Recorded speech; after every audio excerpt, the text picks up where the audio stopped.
man who's dedicated his life to saving other people's lives, mine included. Well-rounded gentleman with an interesting story, I feel like. Welcome to the podcast. Thanks, man. I appreciate it. Yeah, no problem. I want to start this out because this is kind of a unique episode because we met last month, or it was like 2 months ago, because you found one of my videos and you were like, hey, I was the paramedic that saved your life on a terrific accident on a train track. And then that kind of connected us, and now we're here. Yeah. How do you feel, bro? Dude, it's still crazy. It was funny because I didn't even find your video. It was my friend Mart, my coworker. She was like, "Is this the kid I remember at a train?" And I was like, "Wow, this probably happens more than you'd think. Not a lot, but I'm sure it happens more than once." And I was like, listening to the story, and I went back in some of your videos, and I was like, "No, it's UMC. That's Las Vegas." Like, holy shit, this might be the kid. So it was just surreal and just weird how everything kind of lined up and just took place. Yeah. You're telling me I don't think in the last 6 years of having one leg, or, the 6 years since my accident, would I ever think about meeting the paramedics? And you know what? I've talked to a lot of other trauma survivors, and they said that it's just they have not had the same opportunity, right? And it's kind of weird. Yeah.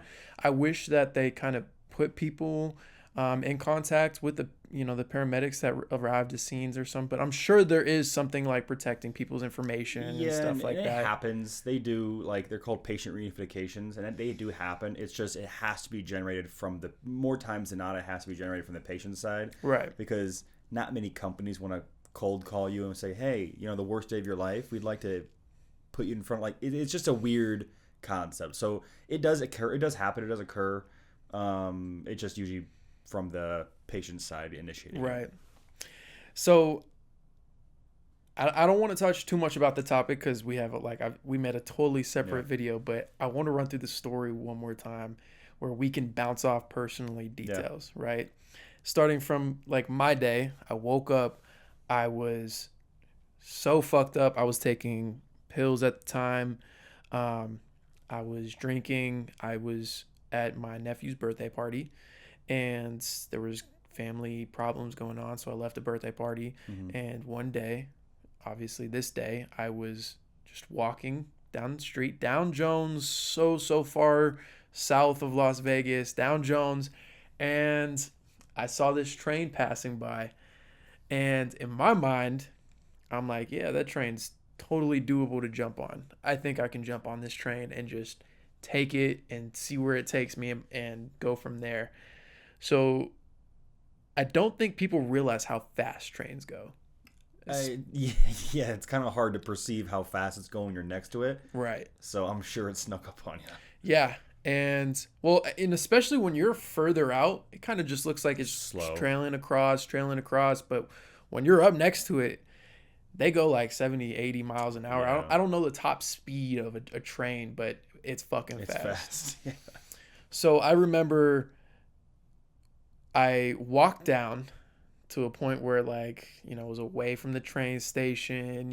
I'm sure it's illegal, whatever. Mm-hmm. There's no trespassing sign. They don't do a lot to keep people out, but I start walking backwards as the train's coming this way, and I'm walking backwards, and I put my right arm out to grab the ladder on the cargo.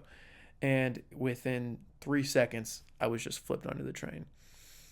And it's so weird because, in my mind, I remember, pulling my leg out. Mm-hmm. But from what you were saying, you found me on the train track still. Yeah, you were on the track still. And it's so crazy. And my memory is so fucking blurry, too. With the amount of drugs I was on, the trauma, it's all over the place. What I do remember is I remember the train's gone, and I remember being out there and seeing one of those off-road quad things, that holds 4 people or whatever. Mm-hmm. I remember seeing them drive up to me and then being like, hey, I'm over here, please help. And then they take a second to stop and look at me, and then they drive away. And I was like, that moment, I knew my life was done. I was just ready to give up. And from there, I just remember the sun setting and just shivering on the train tracks, just being so fucking cold. We got to you at night. Yeah. Like 11 o'clock. Yeah. From what I remember, it's been a long time, but I mean, it wasn't early. Mm-hmm. And we've been at work for a while, and I think my shift was 7:30 p.m. to a.m. So by the time we got on, it was dark. Mm-hmm. At 7:30 in February, it was already dark. And then, yeah, I mean, I'm pretty sure it was like 11 o'clock. Right. And pretty much from there, I don't remember much except just shivering on the train tracks. I do remember at one point I tried to pull my phone out, which coincidentally was in my right pocket, shattered, Yeah. all gone. I was just like, oh my God, I put myself in the worst situation ever. And I just remember like somebody like coming outside. I see a flashlight and it's dark out. I'm cold as hell. I'm shivering. And I'm in so much pain. And I see the flashlight and I wake up in the hospital the next day. So I think this is a great place for you to take over about coming into the scene and just like what you walked into, because I left a mess for you guys. Yeah. So, I mean, we basically did the same thing. I mean, we got a call for somebody who's broken leg, grossly understated. Mislabeled. Yeah, I mean, it was broken. Just maybe they could have done a better job of describing it. Yeah. And so we get there and we're walking up with the police and we get to you and we're probably 10, 15 feet away from you. And I had a flashlight on, so that might be the flashlight you remember, or it could have been the guy who called. I'm not quite Right. sure. But you were talking to us like you were fully alert and awake and everything. And so we're like, hey man, like what's going on? And you're like, my leg hurts. And I was like, okay, yeah, I bet. It's hard to picture, it's hard to remember, but I think your like pants were either ripped. I can't remember if we took your pants or we cut your pants or if they were already cut. Mm-hmm. But like, we immediately called for a helicopter. I was like, I need you to give me a helicopter. And so I imagine I could probably see like how bad it was from that distance. And so I had my partner, I said, hey, I need you to grab everything. Like every piece of equipment, every blanket, every towel, absolutely everything, every heat pack. And so we got up there and my partner, I told him, I says, your only job is to keep him talking and keep him warm because he can't do much else than that. So he talked to you pretty much the whole time. And then I said, cover my blankets, go to the truck, get my jacket out of the front seat, like grab everything. And so I tried to get an IV, couldn't get an IV. I mean, considering like the damage to your leg, your vitals weren't terrible. I mean, I've seen worse. But it's a miracle we even got to you alive. I don't know what happened. I don't know how it happened. But when we finally like exposed your leg, when I finally took a look at your leg, we were kind of trying to figure out if we needed to put a tourniquet on. And I mean, there was just nowhere to put a tourniquet. Right. Like if I was going to put a tourniquet on, it was going to like squeeze your leg off. Somehow, either it didn't cut your femoral artery, or it did and it self-occluded and it self-tamponaded off. But we'd left it alone. Yeah. I was like, don't touch it. From what I talked to the trauma surgeon, they said that through the pressure of the train just crushed it completely and just like it just literally nothing was cut. It was just smushed. Crushed. Yeah. Like you said in the video, like ground beef. We had no idea. That's why, because like Metro was there with us, and his first instinct was to grab his tourniquet, and I said, "Don't touch anything." Yeah. Because if it is a clot and we break it loose, I can't stop it. Mm-hmm. Like he'll die right here. So I'm like, "Don't touch it." Like I'll figure that out in a second. He's not bleeding out, and he's awake. I could deal with that. Right. So trying to get an IV, it's cold out, and you've lost a bit of blood. Or at least the shock of you being outside and cold, so your veins aren't really kind of popping for me. So like I didn't waste a whole lot of time. I said, "Hey, dude, this is gonna suck. But I gotta drill a needle in your bone." And so I took a drill, put a IO in your leg, and the drill's not too bad. It just feels like a little bit of pressure. it's the flush. It's Right. the displacement of all that stuff that's in there, because it's not like filling a water bottle that's crushed. It'll expand. Your bone won't. Mm-hmm. So you're pushing all that inside stuff of your bone to the rest of your body really, really, really quick, and it's that pressure that hurts so much. You didn't react at all. I was like, this is gonna hurt like a bitch. You didn't react an ounce. I said, oh shit, all right. It was worse than I thought. And so right off the rip, so the fire department gets there. Also, the fire department wasn't there to begin with. It was just my partner and I, because it came across as like a non-emergency call, and obviously it was a very emergency call. So they finally show up, and we start kind of getting things organized, and they call the helicopter, and the some of the firefighters, they go deal with the helicopter and organizing how to get it here. And right off the rip, I'm like, give him some pain meds. We're going to give him 100 of fentanyl. And you were probably 150 pounds, 160 pounds. So me giving you 100 off the rip was too much. Mm-hmm. And about 2 minutes later, I said, how does that feel? He said, that feels good. I said, here's another 100. Also not something that you're supposed to do. But I was like, it's much easier for me to do the things I'm going to have to do right now with you completely unconscious. Because I had to like stick my hand in your leg. Are you fucking shitting me? Oh yeah. Because I couldn't determine like what was attached and what wasn't. All right. And so like we had to like lift your leg up, but like there's skin everywhere and there's bone fragments and stuff like that. So like I had to like get underneath your leg, and I mean, people are warm generally, and it was like touching grocery store like ground beef out of a fridge. I mean, it was just cold beef.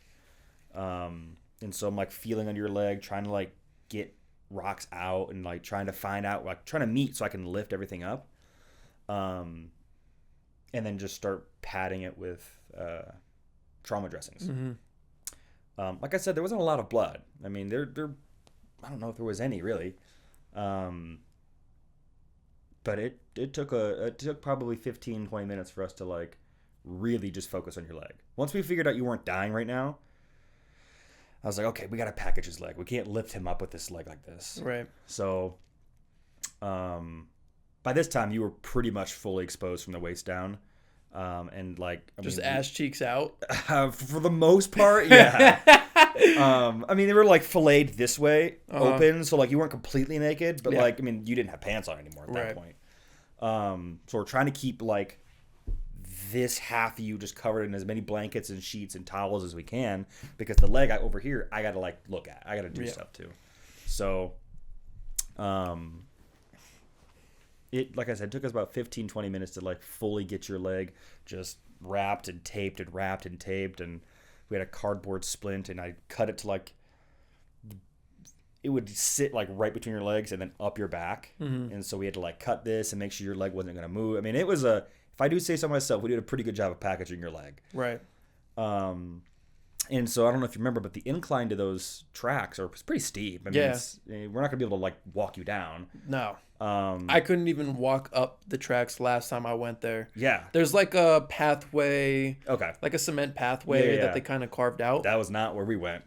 Yeah. Yeah. Exactly. Like it was just because that's closer towards the actual train station. Yeah. That I had to walk up to, and then like we just had straight rocks. Yeah. So it was fucking bad, bro. They had to like lay down ladders, and then we slid you down these ladders, kind of like a train, right? Sliding you down these tracks, and then that's you were out. Like I told you, we give you 200 mics of fentanyl, the medication.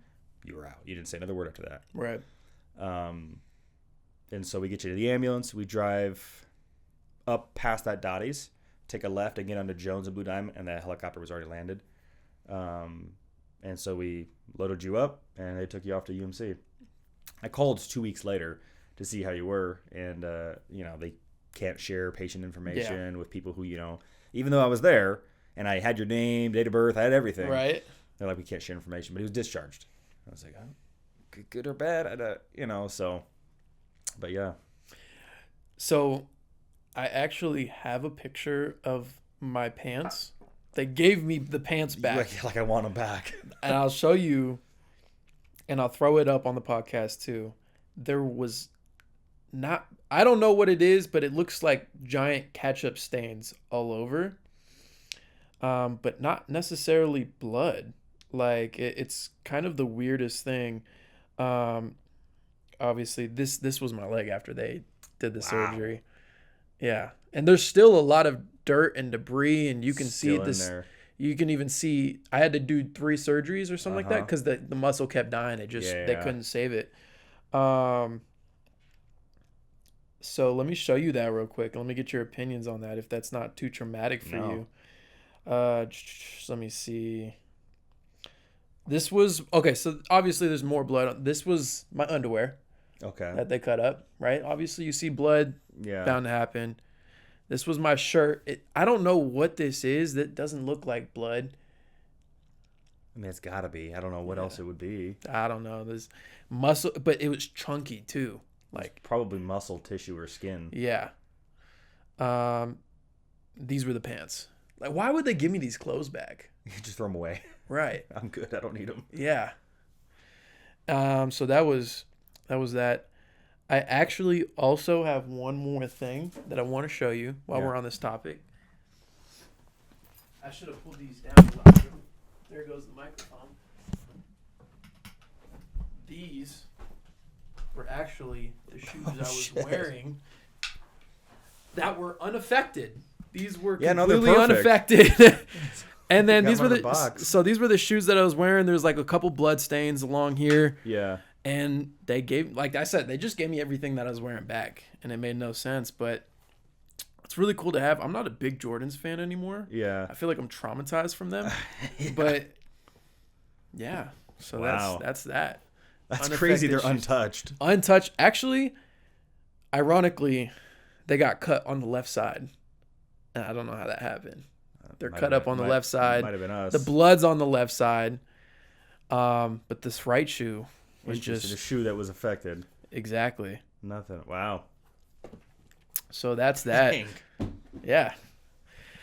And you know what's crazy? I just found this out recently. Completely this isn't even regarding our situation. The trauma surgeon that did my amputation, Dr. Kubiak, Mm-hmm. he was in a car accident and is paralyzed right now. Wow. Yeah. And he's one of the best trauma surgeons from what I heard. Like he's really sought out for trauma in Las Vegas. Yeah. And I thought that was a shame because people need hands like that, Yeah. you know? But yeah, so you said I was discharged 2 weeks after you called. I was in there for 12 days before they let me go. Yeah. I And mean, I- it's that tracks. I mean, yeah. And God, there were so many surgeries that I went through between, like, when they did the amputation, my bone was splintered mm-hmm. at the top. So I started wearing my prosthetic and it started cutting me from the inside, right? So all the muscle that was wrapped around my leg started getting tore up from my bone. So then they had to come in there and shave it down, which made my leg even shorter, which is where I'm at today. So that was a process. And then the skin graft. Oh my God, that skin graft was terrible, bro. Because they just took all the skin off my leg and put it on over here. Yeah. And then, yeah, fuck. Jeez. So enough about that. What even brought you into being a paramedic to begin with? Because you're not from Vegas, are you? No. I grew up in Illinois.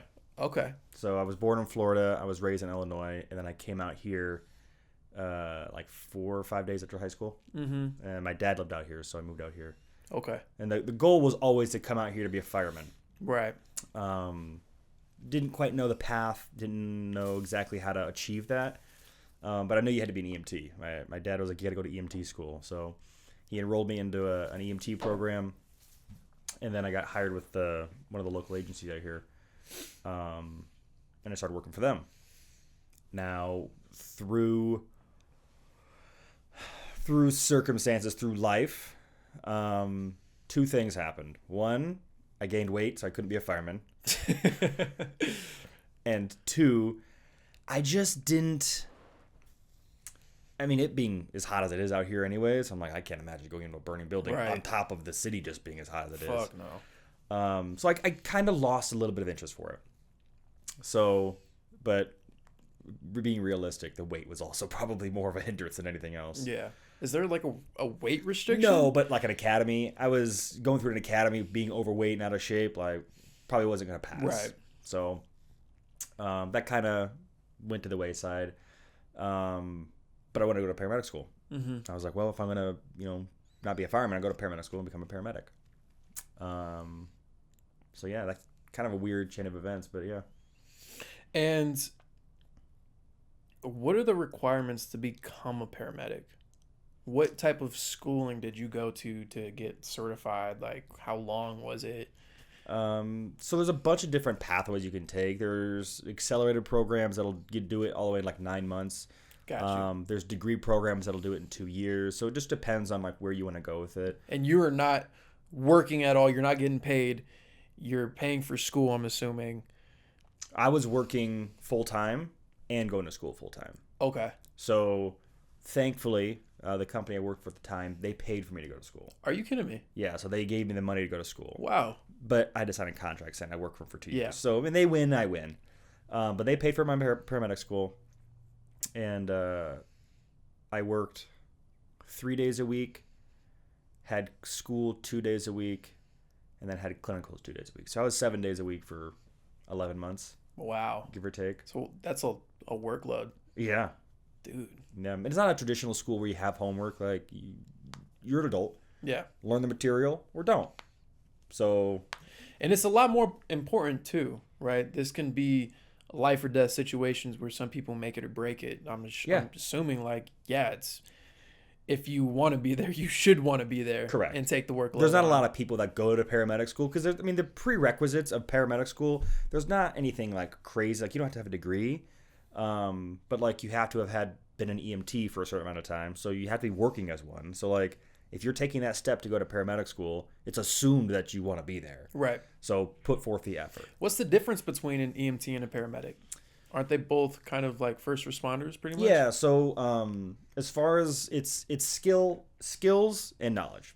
Okay. So the best way to kind of break down the difference between an EMT and a paramedic, without sounding like condescending, is EMTs are hands. Mm-hmm. So they have skills, and that's what they do. Not a lot of the things that they do as EMTs require a whole lot of education. They go to school for 3 to 6 months, depending on, again, the program you go to.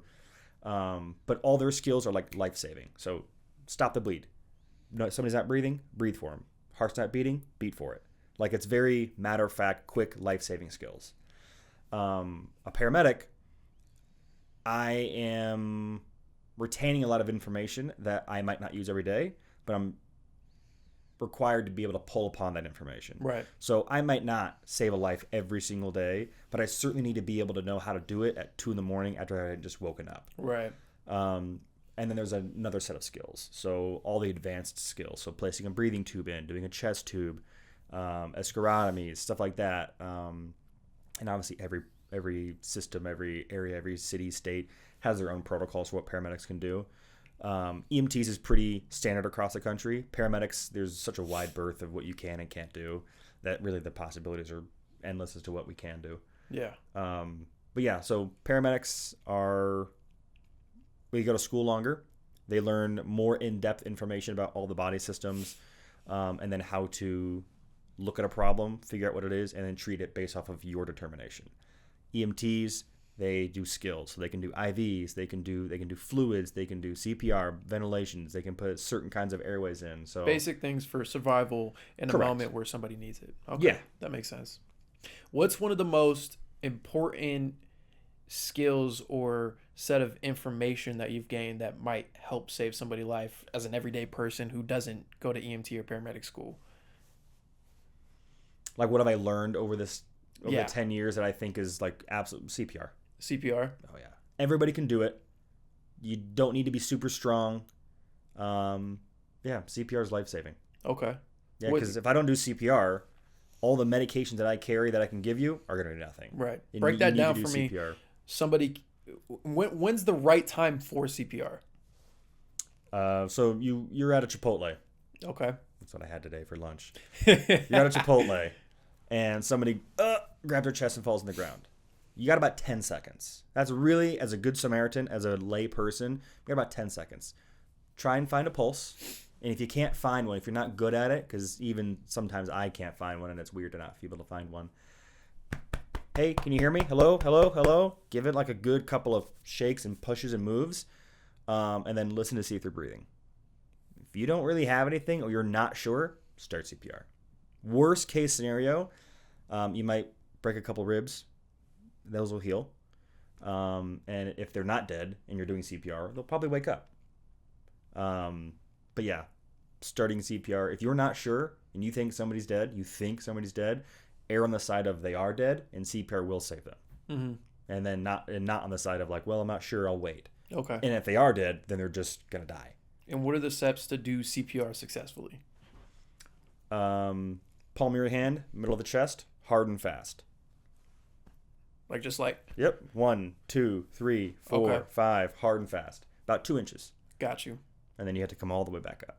And then do you have to kiss them and breathe into their mouth? No. Or is that movie? I mean, so that's just ventilations, right? You're Right. just ventilating for them. You're breathing for them. But if you are at a Chipotle and you drop, well, you were breathing beforehand, right? Mm-hmm. So the reason, the idea behind ventilations, because in an ambulance and a helicopter, we're going to do that. But we also have the means to do it more effectively. Right.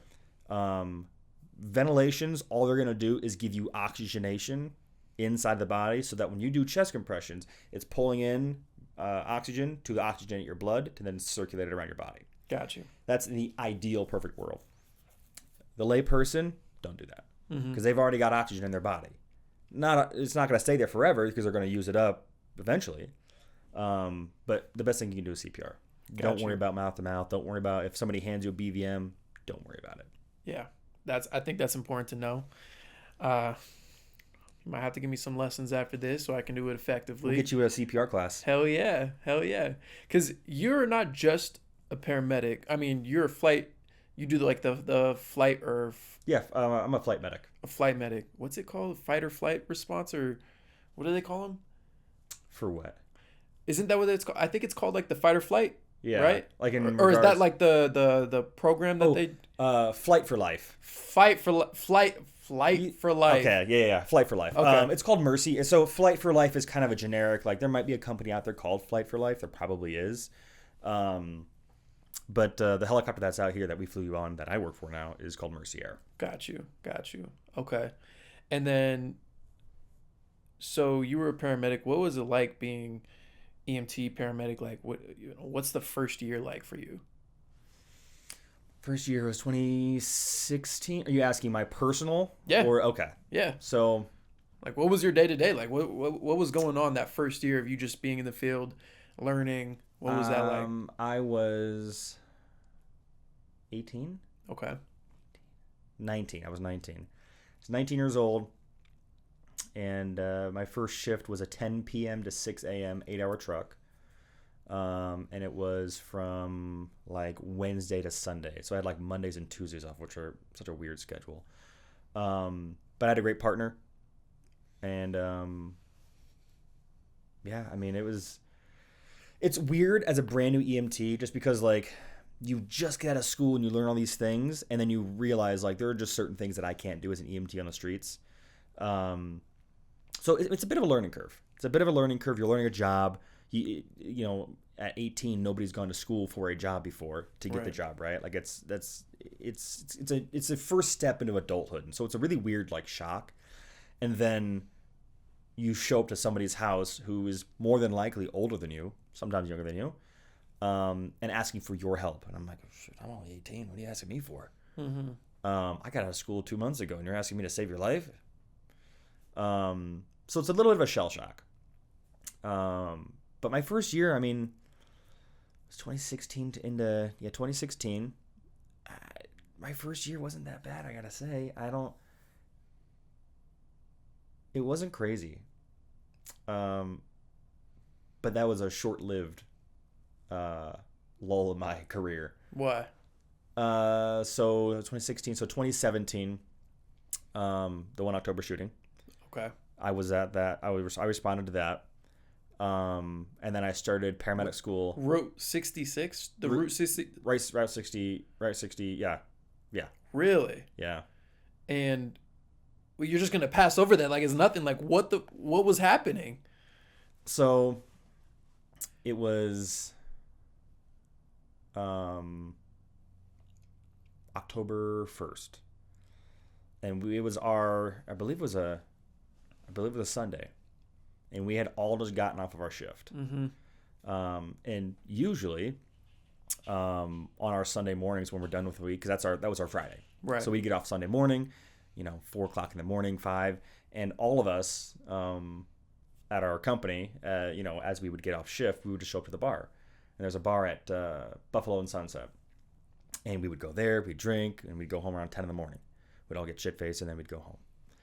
So I woke up probably around 5 or 6 p.m. and I'm just chilling on the couch, not doing anything. And so later on in the evening, there's a page on Facebook called Las Vegas Emergency Incidents, and they've got a couple of rules, and they don't want double posting. So don't post 2 things of the same topic twice. Well, I saw a bunch of that, and I was like, well, that's weird. So I looked at it, and there's a shooting on the Strip. I said, oh, no big deal. It's a busy night. Sure, that happens all the time. Or it happens enough. And so I had a little police scanner, and I was texting my friend, my partner that night, and I was like, hey, like, you guys want to go to, you guys want to go do something? And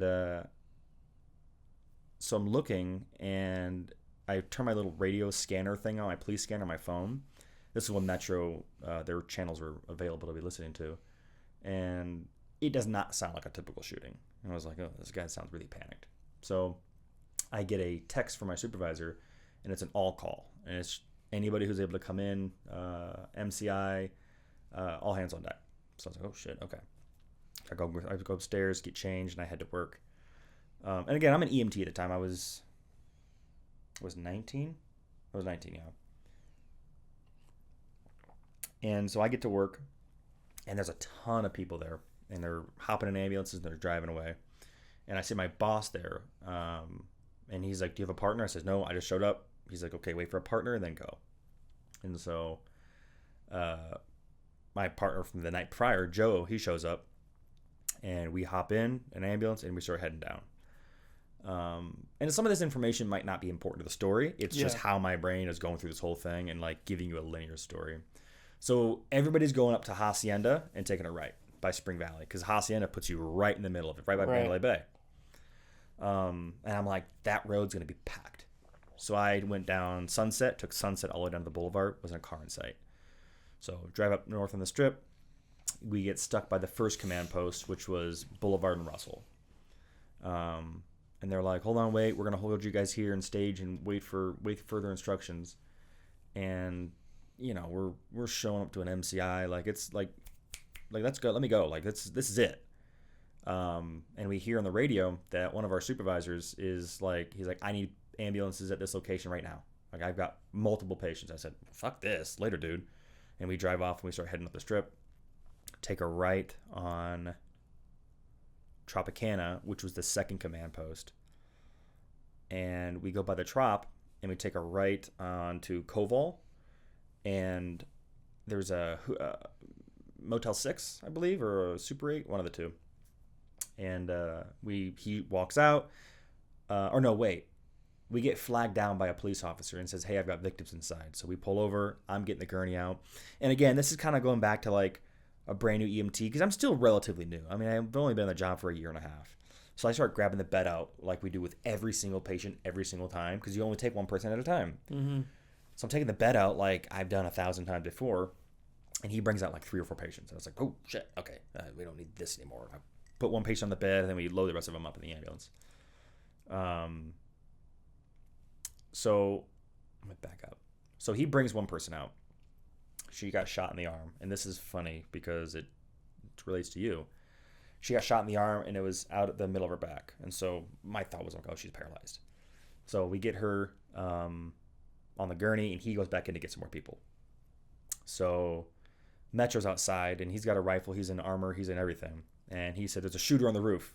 Because at the time, we thought there were shooters everywhere. We thought they were at Trop, Mandalay, Paris. We thought they were everywhere. Well, that's what people were reporting. This is gonna get real skeptical, right? Sure. Well, so I'm telling you firsthand. Yeah. When we staged, so towards the end of the night, when we had to like regroup and then get deployed throughout the rest of the strip, they reports from the police, because they didn't know. They were like, we've got reports of bomb threats inside the casinos. We've got reports of multiple shooters. We do not have enough police officers to send with you, so be careful. Right. And so like we were going inside of hotels, like with people running and screaming and like going to like check on people, and we're kind of like, am I gonna walk into a gun here in a second? So there, obviously that's not what actually happened. That's not what the circumstances were, but that's what we were told. Because people were getting shot, and then if you're a tourist and you don't know where to go and you're staying at the Paris, where are you gonna go? You're probably gonna run to the Paris, because that's where I'm staying. At least that's something I know. So people were running to their hotels or running away, and then they'd show up and say, I've been shot. So then they call 911 there, 911 here. So all of a sudden you've got 15 casinos saying there's shooters. So everything got blown out of proportion. But he put his gun up to the roof and said, there's a shooter on the roof. And I said, shit, we're right out in the open. And so I grab her and I hold her on my chest, and I just hold there. And I'm like, are we going to get shot? Am I going to get like wiped out? And so he comes out, my partner comes out, and I said, Joe, get down. There's a shooter on the roof. And he says, fuck. So we load them up. And he says, go. The cop says, get out of here. And I said, okay. So we leave. We round the corner. And there's like more, I think they're business units. And our supervisor comes out, the one we were going to initially. And he's like, hey, can you fit anybody else in there? I'm like, I've got 5 patients in the back. I said, throw them in the front seat. Like, I mean, they can't be that sick. They can't be that fucked up, because I can't do it. I'm driving, so I can't do anything. And my partner can't squeeze up here. So I'm like, I mean, put them up here if they're okay. And so he throws somebody inside, and we go to the hospital. Now, in most cases, we're bringing patients to UMC. That's a trauma center. That's the level 1 trauma center. That's who we need to go to. But I knew that UMC was going to be packed. It's not a very big trauma center. Yeah. It's kind of small. Yeah. And hundreds of people were shot. So I'm like, fuck it. We're going to Spring Valley. It's not a trauma center. It's a hospital. And they can figure it out from there. So we go to Spring Valley. We drop them all off. And, I mean, it's a madhouse in there. I don't know anybody in there. And Spring Valley is a hospital that we all go to. I mean, taking it back to, we'd all go to the bar. We were all really close. Like all of us were super close. Me and you as partners, we'd hang out all the time. And then our friends over there, it's a different name. Like, we were just all super close. So Spring Valley is a hospital we went to all the time as a pretty much a company. And so we knew all the nurses, we knew all the doctors. And when we walked in there, I didn't know a single person in there. It was random people all over the place. So we drop them off, and we head back down to the strip. And I want to say we went on Hacienda, or no, I think we did. I think we went back on. No, we did go on Hacienda. Yeah, we went back to Hacienda, and they staged us. We pulled up by where the shooting happened, so on that Koval Lane there. Mm-hmm. Where people were running away from, and we kind of just sat there because there was a smaller command post there, and we didn't really have any like directives at that point. Standing there was kind of quiet. I mean, not super quiet, but quiet enough to where you can hear a bunch of cell phones ringing from inside of the fairgrounds. And those were never going to get answered.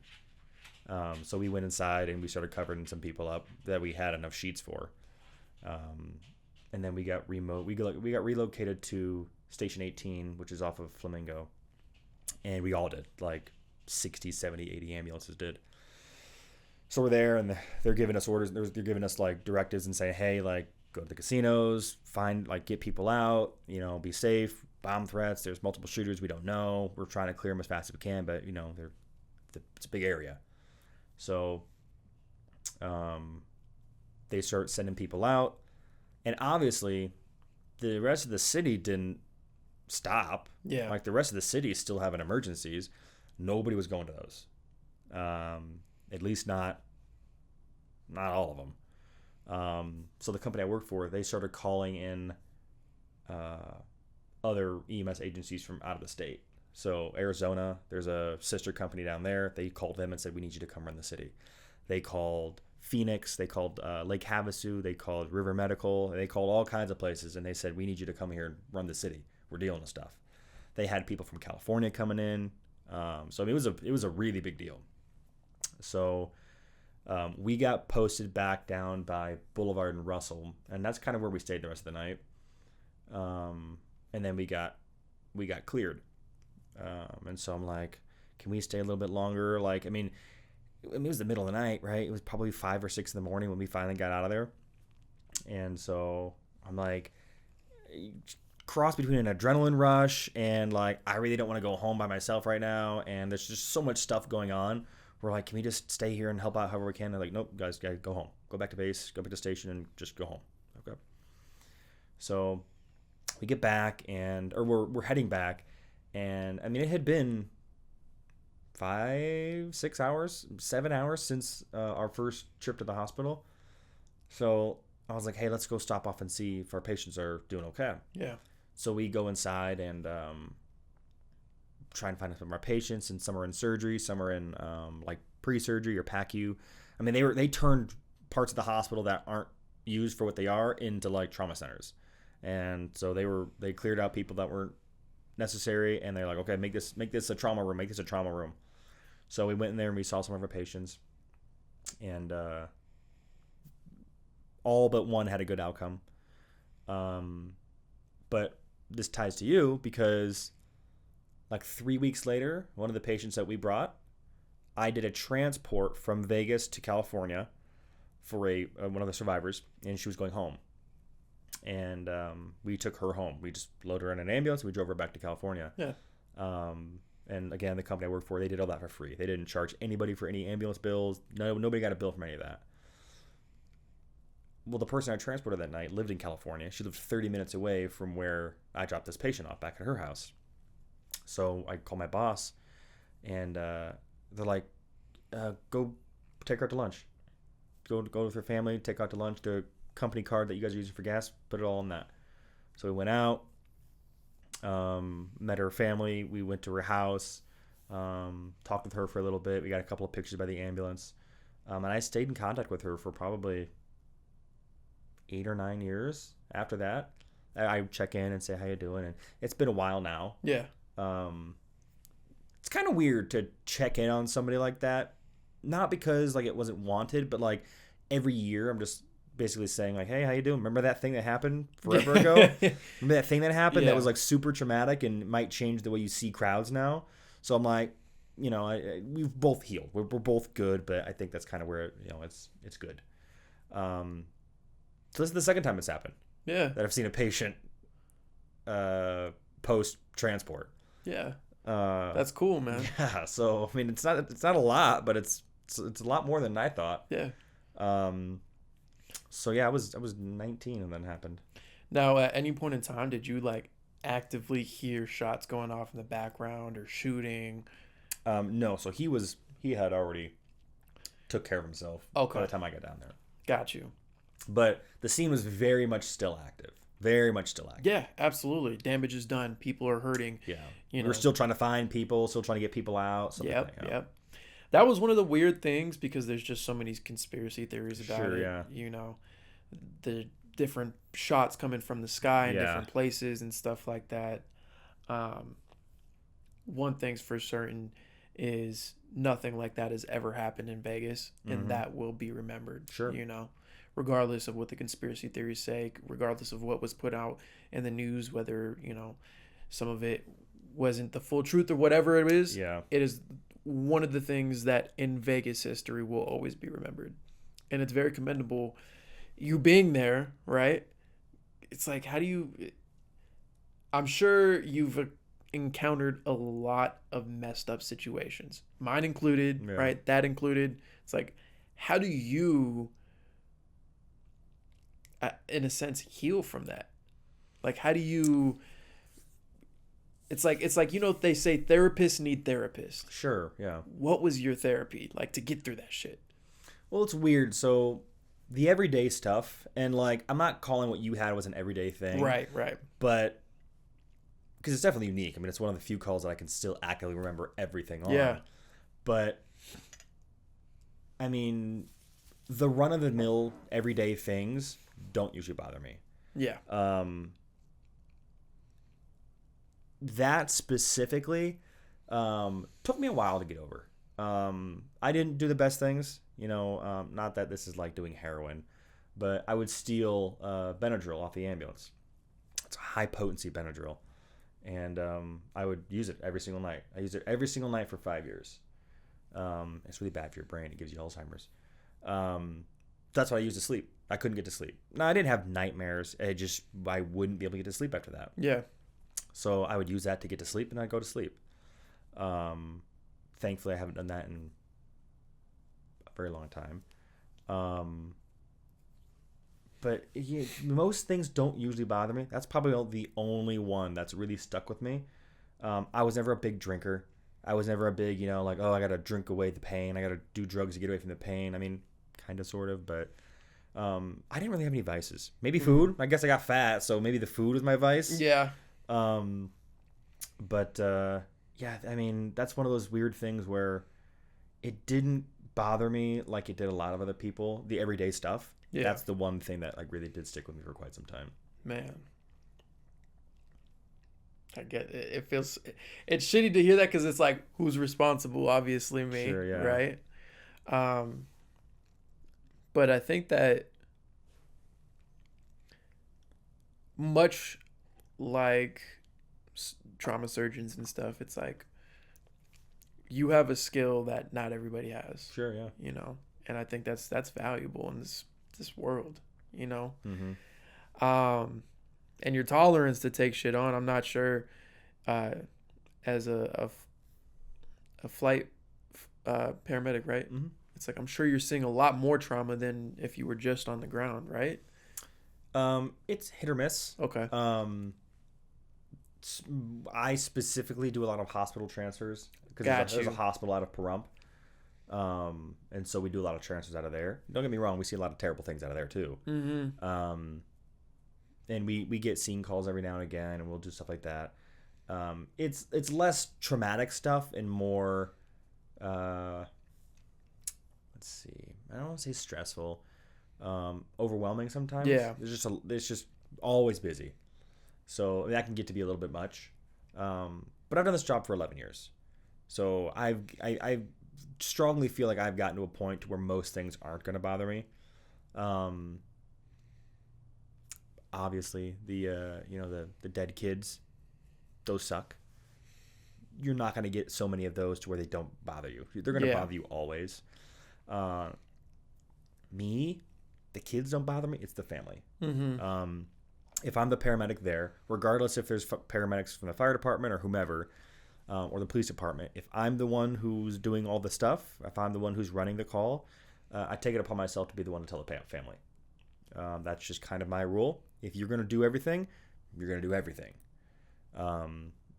So I don't skirt out of the notification. Those suck. Right. Those suck because as paramedics, we don't really get taught how to do that. Doctors do. Paramedics don't. And I do it. At the time, when I was working in an ambulance, I did it frequently, probably a couple times a month. And in my, 10 years, I had 7 dead kids of varying ages. And they don't get easier. Yeah. At least to tell the family. I mean, truthfully, doing your job like that with kids is no different than adults. It's just what your emotional response is to it. I do the same things with kids as I do adults. If it doesn't work for him, it doesn't. I mean, I've often looked at myself and I'm like, maybe I'm like really jaded or maybe I'm like really heartless. But like I said, the kids, the call itself doesn't usually bother me. It's the family. It's the like, I can empathize with what's going on. Right. That's what bothers me. But it's not usually the incident itself that really gets me. Yeah. Do you think Vegas has the way that it is Sin City, chaos everywhere, do you think that kind of impacts your job a lot, just based off the environment that Las Vegas has created compared to like what other cities might have, Phoenix, LA, like you were saying? I don't. Truthfully, I don't think so. I don't think Vegas exists in a vacuum. We don't have anything specifically unique here that happens. No different than LA. No different than Chicago. You're gonna get heat emergencies in LA. You're gonna get heat emergencies here. They're Right. slightly different. They're gonna get the same kind of calls. We might have a higher propensity to get calls like people who are high on marijuana. Mm-hmm. We get a lot of those people who never smoked weed before or eaten edibles before, and they come here to Vegas Are because you it's legal. fucking shitting me? Oh yeah. Um, Oh yeah. So I think it was 2016 or 2017 they legalized marijuana out here. Yeah. And it was almost a switch. One day you never got calls for marijuana, and then the next day, all we got were calls for marijuana. People who are having chest pain, people who are short of breath, people who are having panic attacks were like, "What's going on?" And the common denominator was, "Did you have any drugs today?" I'm like, "Well, I took an edible. I ate a brownie." And I'm like, "Where are you from?" They're like, "Minnesota." Have you ever had an edible? No. Okay, you're higher than shit. Right. Yeah, I could take you to the hospital, but you're gonna be high as shit in the hospital. Yeah. They're not gonna do anything. So we get a little bit more of that, but I'm sure California does because it's legal there too. Yeah. So like I said, I don't think Vegas exists in a vacuum. I don't think our problems are uniquely Vegas. Right. We might, do it a little bigger, do it a little better. Our heat emergencies, they're hot. They got 3rd-degree burns on their body because they've been laying on the ground in the summertime. So like, we get the same stuff, just kind of next level stuff. Now, as you were telling me before off the podcast, you're working 3 jobs, right? Sort of, yeah. So I have my flight paramedic job. Yep. And that's my full time. That's my pay the bills job. Then I'm an instructor for CSN. Mm-hmm. So I teach paramedic students, and then I work for the police department out here as a SWAT paramedic. Okay. Search and rescue TEMS. So I work for SAR, search and rescue, but we go out with SWAT and provide medical if they need it, suspects, victims, stuff like that. Dude, how do you juggle all of that? It's hard. It's hard. So the CSN job, the college, that's kind of as needed. Right. So I will say, hey, I'm going to work today. And my job really is to go from hospital to hospital to see the students. Mm-hmm. Hey, how's your day going? What have you seen? How many patients? What kind? Okay, cool. Tell me how you would handle this in the streets. It's more one-on-one teaching versus in a lecture. So that's kind of when I want to do it. I'll clock in, I'll do it, I'll clock out. And then the SWAT gig, that's 6 shifts a month, but it's volunteer, so I don't get paid. So I call it a job, but it's not. I don't get paid for it. Got you. Truth be told, it's a lot of fun. Great group of guys. Trainings are cool. We do some cool stuff. Yeah. So that's why I put it on a list of like an obligation, a job. But, right. Yeah. And how do you feel working with police, right? Do you feel like sometimes they interfere kind of with what you need to do in a given situation, or is it? So I don't work with police. I work with SWAT operators. Okay. And they are very well trained in understanding what we need to do. Right. So I look no different. If you put me next to one of the SWAT operators, I look the exact same. I'm wearing the exact same stuff. I just don't have a gun. Mm-hmm. They might have more tactical stuff on. They might have a pair of pliers. Well, I don't carry those. I don't need those. So like, we do look different, but like I have a patch that says Metro Police. I'm wearing a vest. I'm wearing a helmet. I look just like a cop. They know exactly what my job is. I'm there for them. So my first priority is them. If something happens to them, we're going to pull them back and treat them. We hop in an ambulance. We basically commandeer an ambulance, and then we treat them. Got you. Our second is victims, and then our third is suspects. Now, obviously, if no cops are hurt, no suspects are hurt, or no victims are hurt, we treat the suspect. And I don't care why I'm there. Whether you're there for something heinous or you're there for a simple warrant. I don't care what crime you committed. That's not my job. Right. But to your point, no, they are very well, they know their lane. Yeah. And it's me and my TAC officer. TAC officers are the search and rescue police officers, so they look just like us. They have the medical training, and they carry a gun. They're police officers. And then it's us, the docs, and we're attached to them. So they know exactly what our job is. The two of us will show up to treat our patient, get him out. If it's a cop, we'll drag him back. We'll do our stuff. They know exactly what we do, and they know exactly how to help us with our job. Now, I love how passionate you are about this. Like it's so crazy to see somebody passionate. Do you think you're working your dream job in your eyes? That's really hard. I don't know what my dream job is. Mm-hmm. Am I if you would have asked me 5 years ago, is this my dream job? I probably would have said yeah. And now that I'm here, it's going to sound kind of cliche. Your previous self was looking at your current self going, that's a ceiling. That's I want to be there. And then you get there and you're like, oh wait, there's still more room up there. Mm-hmm. So like, is it my dream job? I feel like dream job implies you're good staying there. I don't know if I am. I love my job. I couldn't imagine doing anything else. I don't want to like limit myself to this. So yeah, I don't know. That's a hard question to answer. Yeah. I love my job, but I'm sure there's something else out there I'm going to love just as much, or if not more. What's higher than? I don't know. That's the thing. I don't know what it is. Yeah. But I don't want to say there's a ceiling when I know there's not. Yeah. So, okay. Yeah. So I think we're kind of clear to wrap this up. I mean, we've talked about a lot of different subjects. Yeah. I like to kind of end everything on good terms, and kind of just ask my guest if there's anything that they want to share for anybody that would be watching this. I mean, if there's medical providers out there who watch a podcast, I mean, they know exactly what I'm talking about when I say, like, this does not happen. Right. At least it doesn't happen to this level. It's such a great thing to see, you know, I guess it's hard to say my work because I didn't do anything surgically, but it's nice to see the things that you do actually make an impact. Yeah. So it's super cool. And it's really cool. Yeah.